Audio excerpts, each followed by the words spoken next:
Hello, subscribers. Hello, others. This is David Hoffman, filmmaker. And look, this morning I'm going to do an interview with Andrea, who asked me from far off in Scotland. Maybe it's not far off for some of you, but for me, Scotland's a long way away. And I said, he says to me, hey, can I use your clog dancing film for a song I've sung? Okay, what's your song? And he sends me this mysterious song that you're about to hear, really not connected to my video of my dancing at all. But something about it gets me.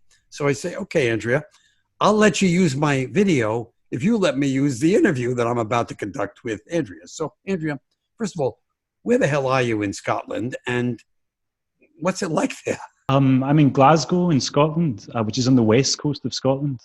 And it's a pretty typical Glasgow day at the moment. We've just had a whole load of very good weather, and now it's back to the what we'd call dreich weather, overcast and rainy. So I've just been sitting doing some work today. I've got my wife and my son in here. We're in lockdown, as are a lot of people across the world. So yeah, we're hunkering down, and I feel like when the weather turns like this, it's a good opportunity to sort of listen to music, I think.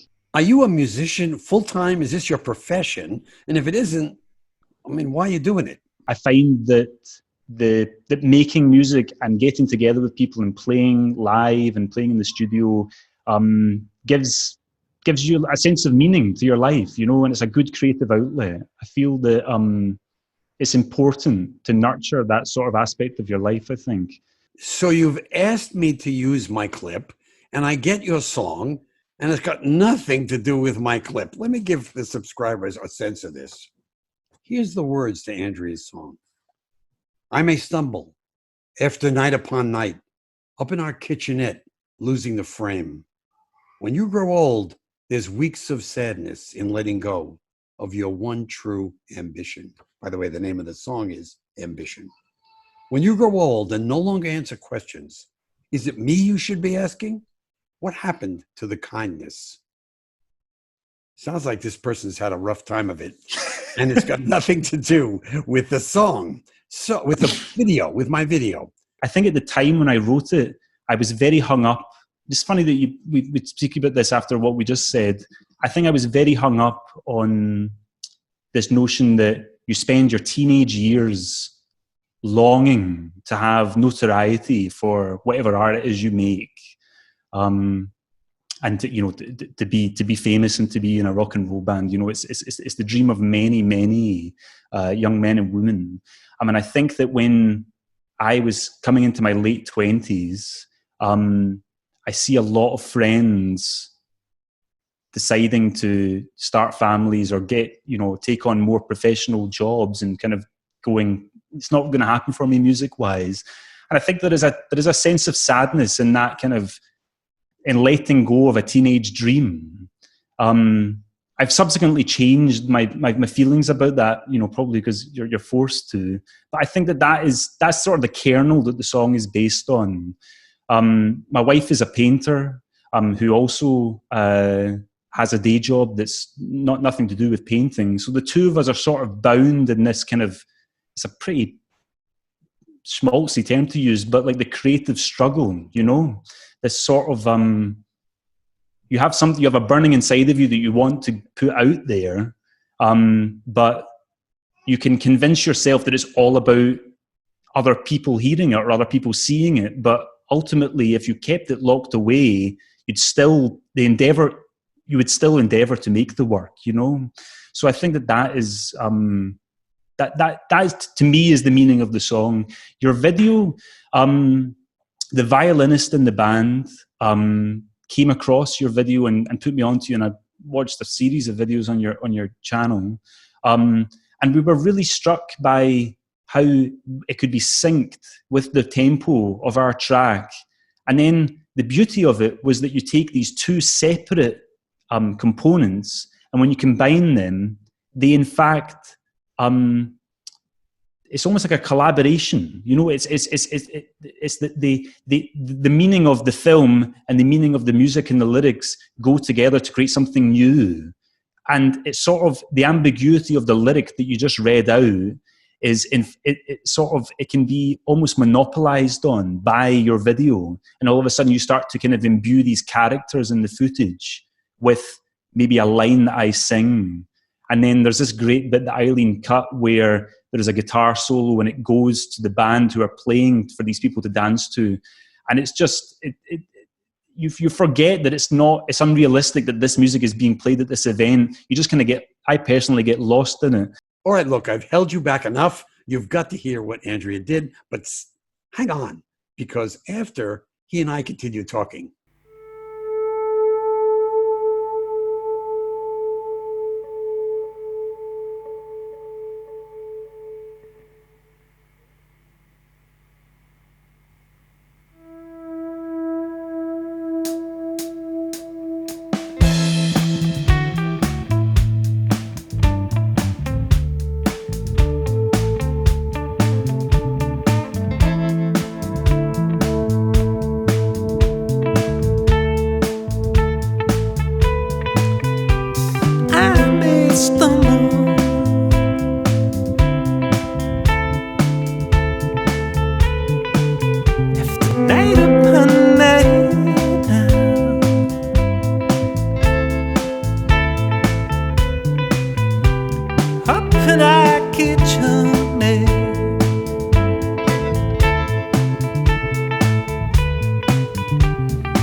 So look, I can't resist in this interview, and this is the truth, not asking you, why the hell don't you do your vision, your passion? I mean, why do something else, architecture or whatever your wife does?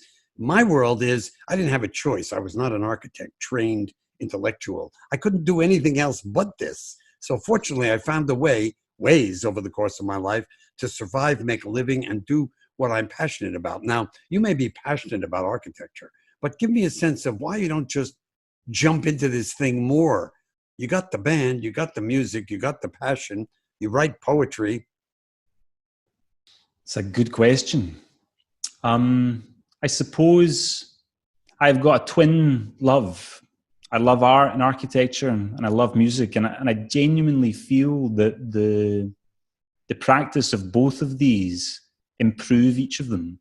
And I guess that then ties into this notion that maybe there's a sort of the music industry is in a very bad way, as you will know. People really struggle to make money from it and make a living. I've got plenty of friends who are in touring groups, and they struggle. You know, they have to go back to working in kitchens when they're not on tour.